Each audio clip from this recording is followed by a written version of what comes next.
Cool. Je t'entends pas, Louis. Oh, sorry. Oh, yeah. Sorry, I had the mic muted. So yeah, was checking everything was fine. We're live on Twitter and YouTube. Hello, everyone. Welcome to this fourth episode of Super Spotlight.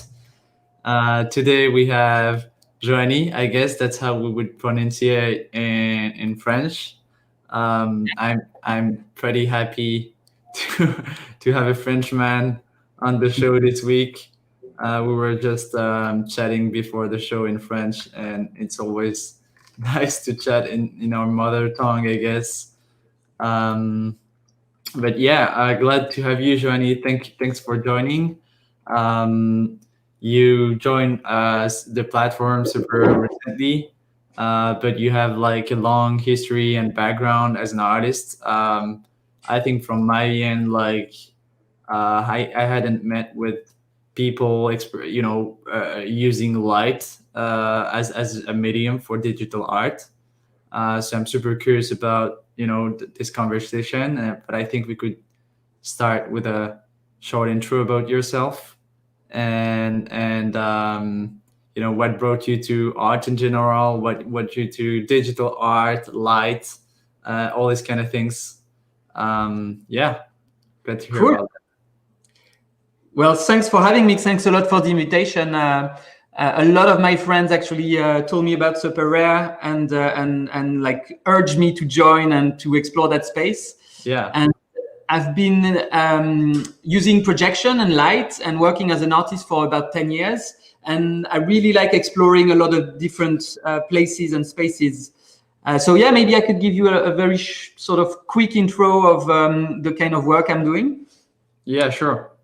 So I always start with this slide that says light as a medium and space as a canvas. And I guess I am always trying to get away from the screen. So it started almost 10 or 12 years ago. I did this piece, which is actually just folded paper and a video projector. So I spent hours and hours just making those origamis, and with a video projector and projection mapping, I realized I could send the pixels really precisely onto the geometry. So the light you see is actually, all the lines are projected by a regular video projector. And I was so excited about this idea that to work in space, not just on a rectangular screen, but in volume, that I started doing this on a regular basis. I always I find it like amazing looking at your Instagram account, how you with just like paper and light you managed to produce very like, I mean, I couldn't never tell like it was paper and just like projector light creating these beautiful artworks.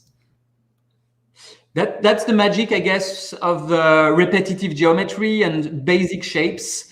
They have the way they catch the light and the way it sort of makes you feel the world is something really beautiful.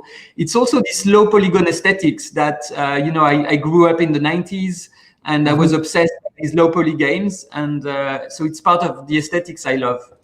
I think that's part of why. And quickly after those sort of sculptures, I started doing projection on buildings this time.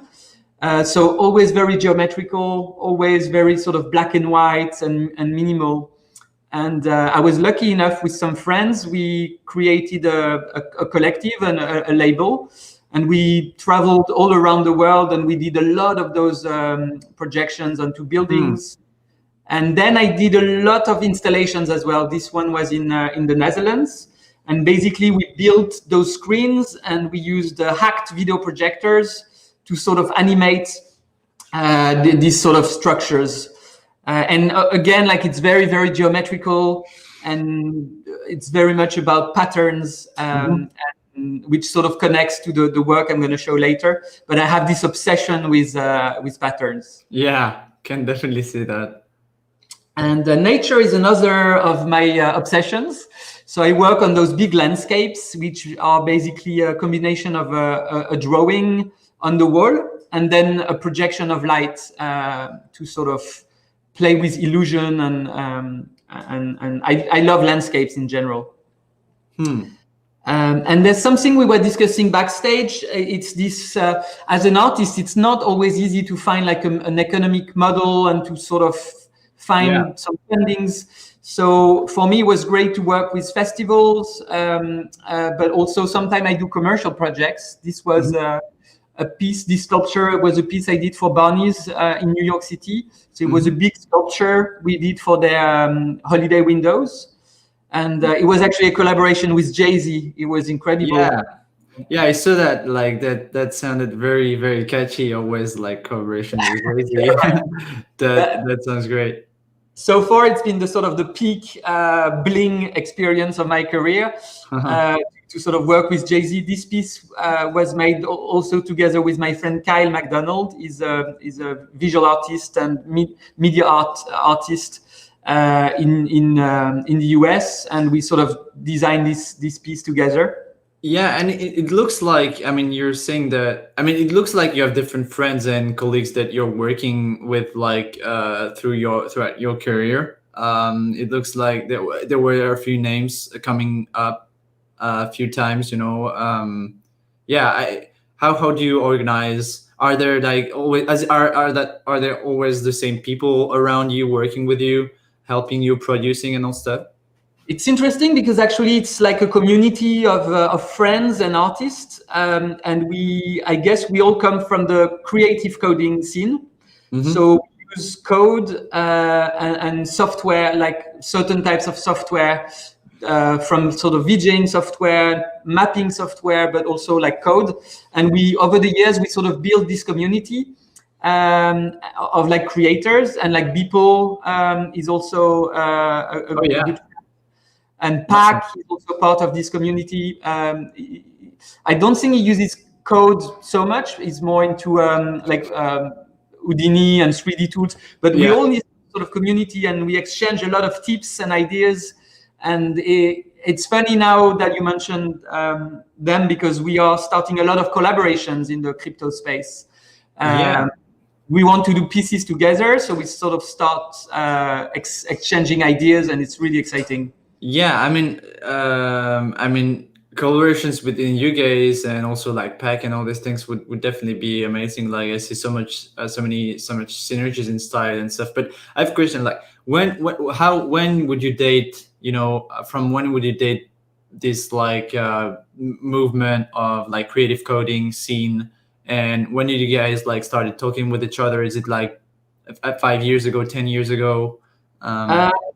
I would say, well, it makes me feel old, but I guess the VJing movement and projection in clubs that I'm part of started maybe 15 years ago. And 10 years ago, there were already all the members of this community, like Refik Anadol is also a good friend. He's very, very close in our practices. And we met like 12 years ago, I think, in a festival. And so I would say, about 10 years, we've sort of, we seeing each other on a regular basis. And we are all big nerds. So we do a lot of experiments, like this GIF that you can see right now. Yeah, it's amazing. It's just a trick, actually. I use a Kinect to find my position in space. And as I move, the projection changes the perspective. Interesting. That's pretty cool. And that's the sort of thing that with all this community, we're always sort of competing to do the coolest looking effect or experiment. Hacks and stuff. Yeah, I mean, I see that like a consistent, you know, thing through your work is like working on perception and how you know, light changes, you know, the optic, how you can manipulate optic nerves and whatever, like, and play with perception. Exactly. Yeah. Well, I guess that's one, as you said, like it's one of of my main interest in my work is how you can manipulate reality through light. And this is one of my latest experiments. It's actually a projection on water particles. So there's no screen, so you can go through the projection and you can feel like you can touch the light, which is very unusual. But yeah, I love playing with projection and illusions. And actually, This is our latest project called Constellation, and it's a big projection in public space. And I love the idea that the light and the projection is floating above the audience. So it feels like magic, to be honest. It's just like technology, but it's super exciting. Yeah, I can't like imagine how like this would, how amazing this would be, like to be just at some live event or some concert. Or I thought you worked with the music festivals and stuff. Like I remember once I was at the music festival and I was attending a Justice a concert, and it was raining, and you had like the lights just hovering over the crowd with the rain. And already that was like an interesting experience in terms of like, yeah, the environment it was creating. So I cannot really, I would love to experience like something even more sophisticated, even more like that you get, you for example, you put together. That would be amazing. Yeah. Well, I come from the music scene and from club events. I used to live in Bristol in England, and a lot of what I do now is also fueled and inspired by musicians and my friends who are producing music. So actually, this piece is an audiovisual project, and the sound was made by my friend Paul Jebanezam, who does amazing sort of epic cinematic music. So it's really nice to be. I think it's a new format. It's like you're not at a concert, you're not at the theater watching a film, but it's in between. Yeah, you outdoors and you get this weird experience. And it's been one of the most exciting formats for me. Public space with a lot of people and these sort of epic projections. That's like a very nice format.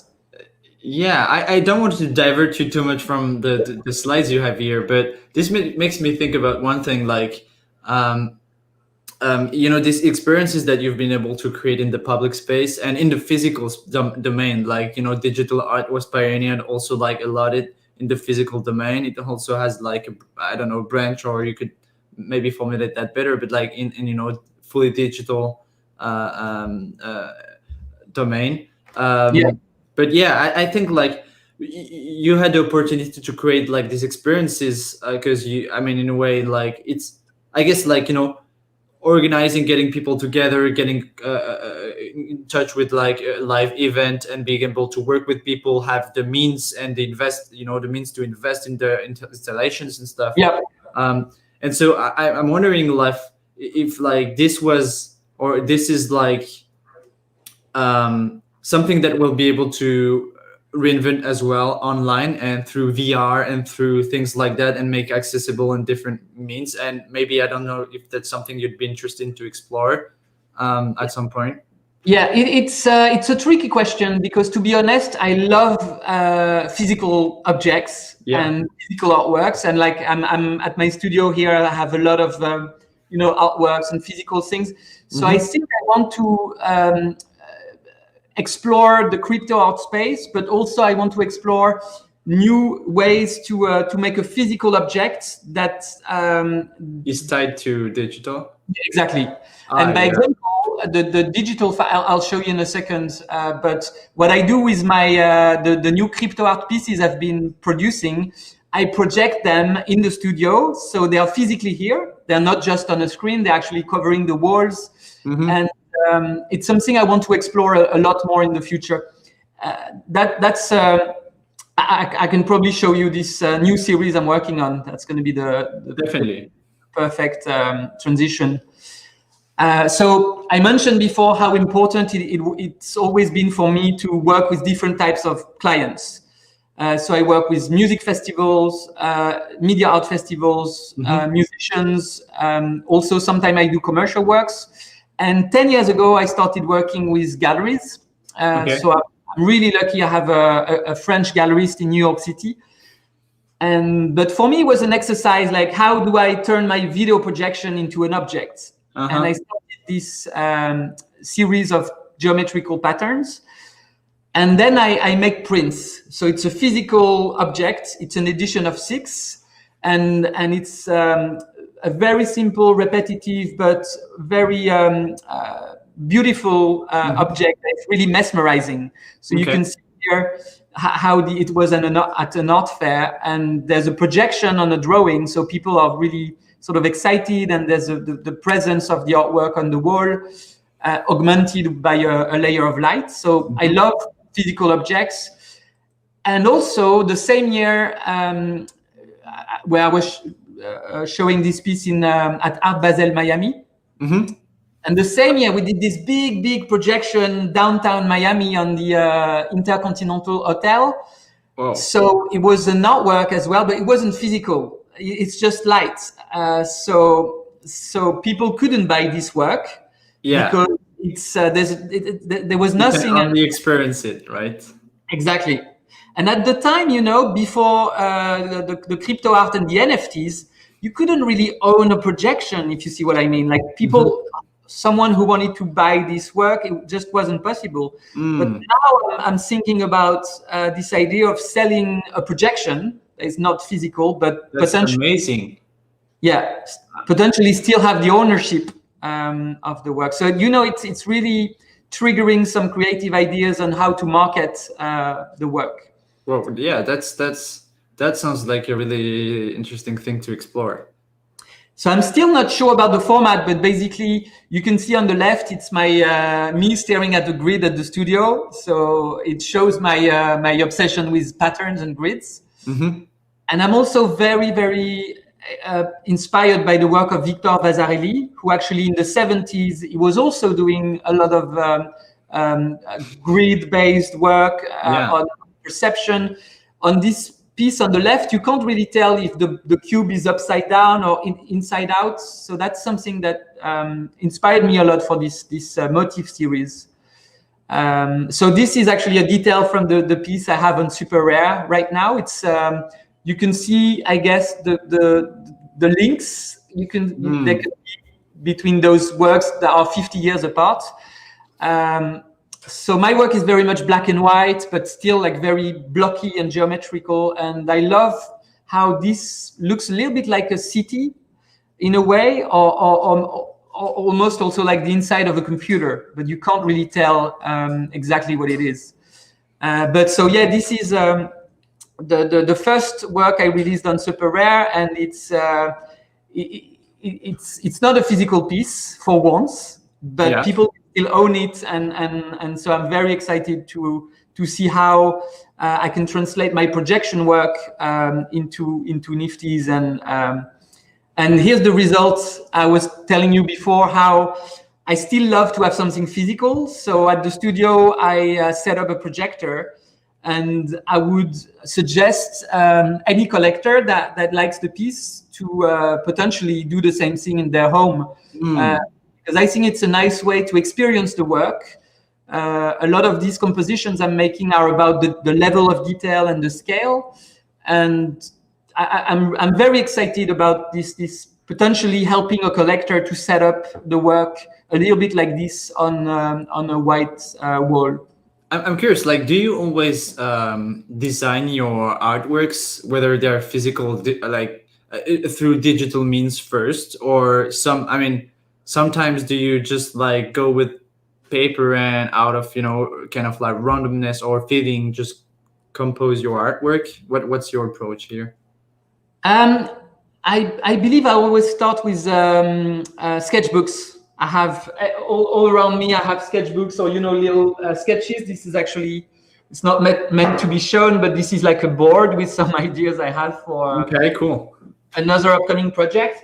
So it never starts in software. It always starts on paper, and like it's covered all around me is covered with paper. So the idea comes first with a pen, and then I jump into the computer to sort of develop this idea. But yeah, that's a good point. It's interesting how it always comes from a pen and paper at the very first stage. Yeah, and I'm more, so this work, like this photograph here, is from a gallery, or? It's actually just here in the other room at my studio. Okay, cool. Yeah. Yes, go ahead. Sorry. But yeah, it's interesting. It's like, I guess maybe we don't need galleries anymore because in my studio, I can set up the projector, I can do the pictures. But that's how I want the experience to look for the final person. So whether it's in a gallery or in a festival or in a museum or in a house, in a home, I think this idea to be able to monetize a projection and a video file, it's something I really like, because before I couldn't really tell my galleries to sell a file, it didn't really make. Yeah, sure, definitely. Yeah, for you that's pretty much game changer to be able to send the data. And one of the things that I really like about the crypto space is you can have direct access to potential collectors. And I had a lot of conversations on Twitter on like why I've chosen this aesthetics or why am I doing this kind of work. And well, I love my gallerist. To be honest, she's doing a great job, and she introduced me to the art market. So I'm gonna keep working with her. It's also part of the resilience to work in different fields. But a lot of those conversations, people ask me, "Oh, why are you not making a version in motion?" Because they wanted the projection to be animated. So I explored that idea with two collectors actually, and then I worked on a new piece, which is the second one that I'm releasing today actually. And it all came from this conversation with people on Twitter and people familiar with SuperRare. I'm wondering, like, two questions. Like, maybe one is that we can keep for later is how you transition from like gallery, to gallery exhibitions and exhibiting your work in galleries and stuff. But that's more. But like one on about what you're saying now, like. So on Super, like you have all these it's a marketplace, so you have people buying and collecting artworks. You can see the bids and stuff, and the team is working hard to bring more like human dimensions in the marketplace, and we plan to enhance like artworks with more descriptions, more content, and let people maybe chat with each other a little bit more and all these things. But currently there are so many things and interactions that we kind of don't see, and that happen between like the collectors or the fans or whatever, and with the artists. And so I'm wondering, this always like this kind of like last mile process, which is super important about maybe in your case it's like suggesting a projection for the artwork and how you should basically how you should enjoy it. And maybe another artist, it will be like shipping canvas with the artwork, a physical physical piece or whatever. So I'm kind of like wondering how this will evolve with the platform. But I think it's really interesting to have your perspective, like how much interaction there is with at this level. Well, it's interesting. It's funny because I think I had more interactions with collectors in the past 2 weeks than I had in the art market in about 10 years. That's amazing. That's a weird one. And it's my gallerist is doing a fantastic job because she goes to art fairs and she finds the collector and she has this relationship with them, which is really nice. She introduced me to a few collectors, but most of the interaction happened at art fairs. And so a couple of years ago, I went to Art Basel Miami, and then I met maybe 6 or 7 collectors, but they were quite busy because they have like 100 different galleries to see. So you will have maybe a 2-minute conversation and then a 10-second conversation, and it's nice, but you can't really. And then the person is gone, and you don't really exchange emails because art fair is really intense. Mm-hmm. So what I love about this new space is the ability to discuss right away. You discuss about the work, or you discuss about the economics, the models. Things that are really meaningful for artists. But you don't because we're in this common space of crypto, and we sort of understand the rules. So right away, people would poke me and say, "Oh, when are you releasing your next piece? Because I love that one, but I don't know, it wouldn't fit my collection. So when is the next one?"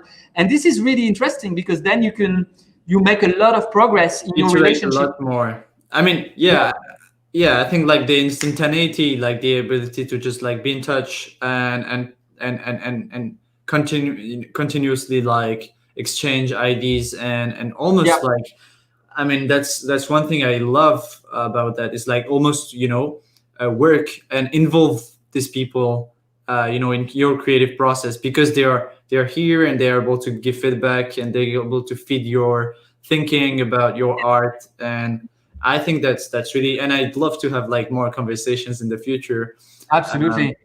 with about that with you, because I think that's a huge and very very important component Yeah. to develop more for artists. There's one more thing we can see right away is also the collaborations that people do together. Hmm. I think it's a great drive to get interest from collectors and to uh, um, share your ideas across different collectors networks. But it's also an amazing way to interact creatively. So Yeah. I've also started. One collaboration. It's secret still, but and I can see there are a lot happening, and that's very nice. And it doesn't happen in the art market, in the regular art market, because Hmm. it's complicated, and you would have to set meetings, and Yeah. it just never happens. And in this space, we sort of tweet each other links to Dropbox, and then a week later, you have a collaboration between two persons that just emerge from nowhere. So that's very, very nice. Very exciting. Yeah. Yeah. Yeah. Quite pretty excited to see your next collaboration. We'll keep following closely. It might take a little while because it's a person that I'm really obsessed by his aesthetics, and I want this to be really good, and it's going to be challenging because I have to like push much harder the sort of my usual aesthetics in a Uh-huh. different direction. And it's just very, very pleasant, to daily interact with those people and share ideas about what we nerd about, like the light, the reflection, the sort of Uh-huh. gradients, the things I love. I can have a lot of those conversations. That's amazing. So following one of the conversations, I've actually made this second piece on SuperRare, which is called Motif 687 cubes. That's the number of cubes that you can see on this image. Cool. And it's a short animation that moves from a still image into these sort of complex, intricate structures. That reminds me a little bit of the film Dark City, where there's a city that sort of changes every night and morphs into a sort of sci-fi dystopian landscape. Oh yeah, because it's like so maybe I can also just quickly let me check if I can share the screen. So can we see it now? Yeah. So just interrupting you for just a second so we can see the artwork. Oh, good. Yeah. Yeah. So I mean, does it start? Yeah. Okay. At the beginning, is it like even cubes? Yeah, I think it comes back to the It's same. actually it's a composition of cubes. It will happen in 1 second to no, a little later. So it's a composition that's very much inspired by Vasarely. Yeah, this is the one. Cool. This is the one image from Vasarely that obsessed me. So I used his work as a base, and then I animated it into something a little bit dark and dystopian. But yeah, that one pattern, I had it in mind for, I have this obsession for Vasarely and for his work around op art. So he also used to love with optical illusions in the 70s. Okay, cool. That's amazing. I really like the second one. Cool, thanks. So yeah, that's like the very short version of my story, like from working in clubs and festivals, and now exploring, after exploring the gallery world and the art market, I'm now exploring the crypto art space. So it's it's very, very interesting, very exciting. Yeah. I must say, there's currently a big discussion about the energetic consumption of Ethereum. So that's something I think that is really healthy that we discuss with my friend like Memo Acten, and other friends like Mario Klingemann, and we are sort of trying to understand the amount of energy that is required to create tokens. So it's worrying because to mint one piece, it consumes so much electricity, and but hopefully the Ethereum 2.0 will help. Yeah, that's like so much hope about that, I guess. I guess in the case of like things like Bitcoin and whatever, like you had this debate. The other day I read a tweet about energy consumption. I think Bitcoin is even worse than Ethereum. Yeah, way worse. And so yeah, and you know the thing with Bitcoin is like culturally, like there's this. I mean, it's part of the feature that Bitcoin will not change much. That people don't want to evolve it too much because it's kind of like it's very safe, very secure, very stable, and all these things. And the problem with that is that in terms of like changing the software so it becomes like more energy efficient is kind of a problem. I hope that with Ethereum we can really like transition. And on my end, like obviously that's just my take, but I'd be happy to give up on some, you know, some of its other features in order to get like a better energy consumption rate. Yeah. What I'm doing right now actually on SuperRare is like instead of releasing a lot of editions of the same artwork, I'm just doing a unique piece, because at least so I can hope that the selling price will be higher, but then I won't do like hundreds of transactions. I'm hoping to do less works, better quality, and then keep some sort of scarcity. And also all the profits that I will make hopefully from those sales, I'm reinvesting them into the studio to lower my energy consumption. Oh yeah. So that's also an approach which I think is possible, and I want to write about this, how I can spend money on insulation of the studio, and then at the end of the year, even with crypto, I think my consumption can be much lower than last year and the previous years. Yeah, there's maybe you have it now. There's like this thing that I've seen on Instagram, that because like we're talking about energy consumption, but like climate activism is one of the things that you do also. I mean, as part of your life, and you leverage your art to kind of like do activism. I saw that you were collaborating with groups like Extinction Rebellion, at some point, and also like you were. I mean, I saw like this this picture of like a projection onto like the cloud, the cloud of smoke of this power plant. So I think there was an interesting way to leverage art to do these kind of things.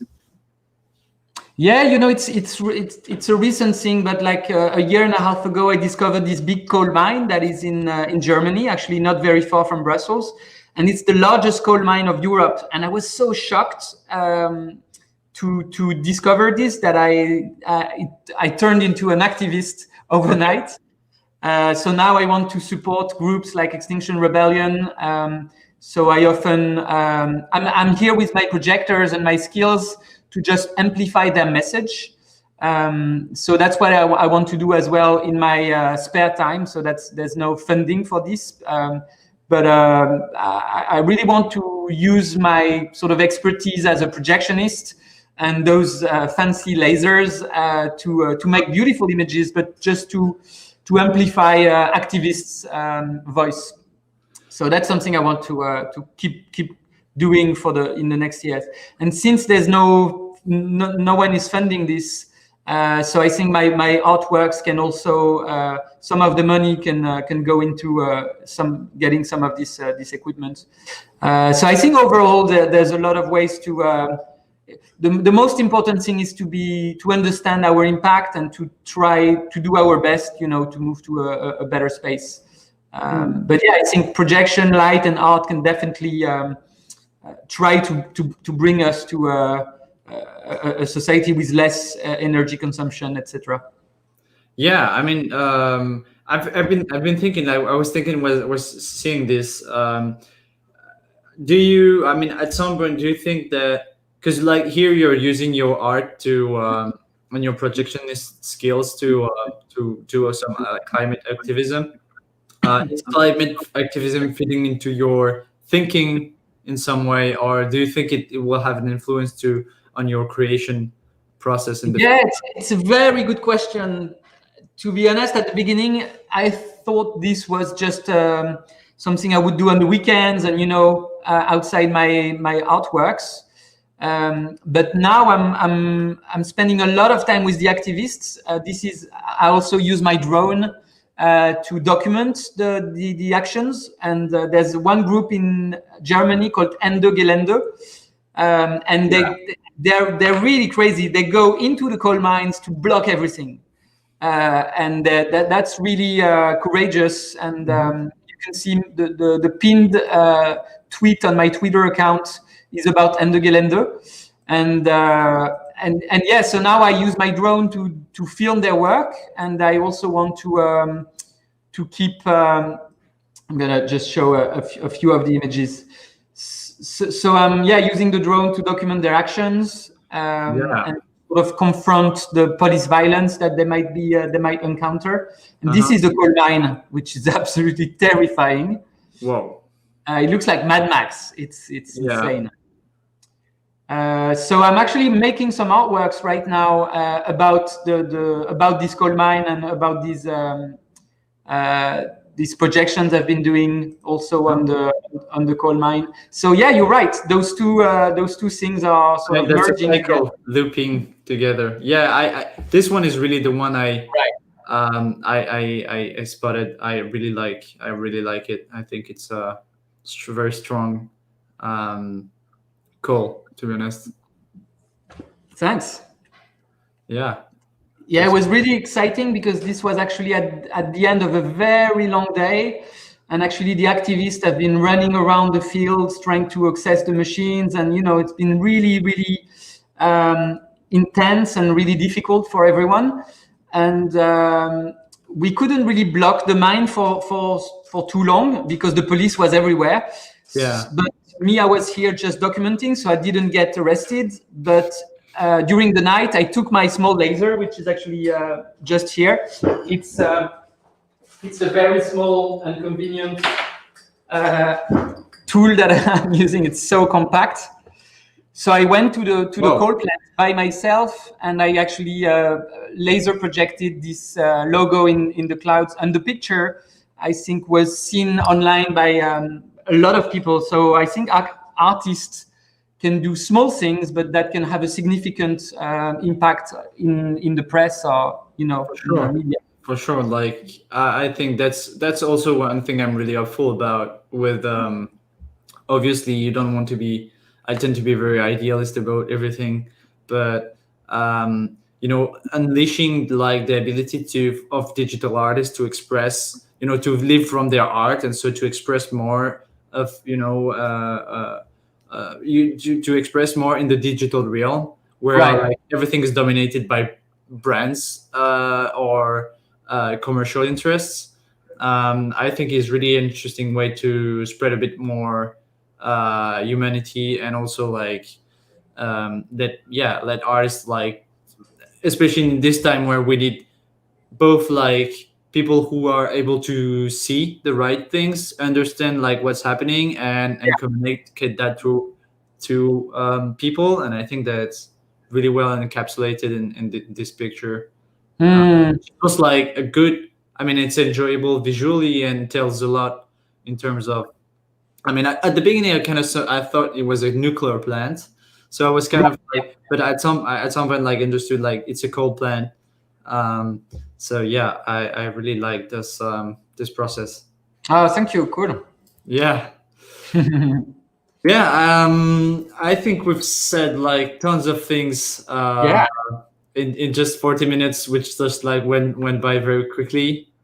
I don't know if there's anything you want to mention, but on my end, like, yeah, I really enjoyed like covering your process, and also like your transition, like I think pretty smooth in the end, to like from what you did initially to, I mean, to the traditional world of art, Right. let's say, gallery world and stuff, to crypto art. Because like in the end, is there a bridge between these two?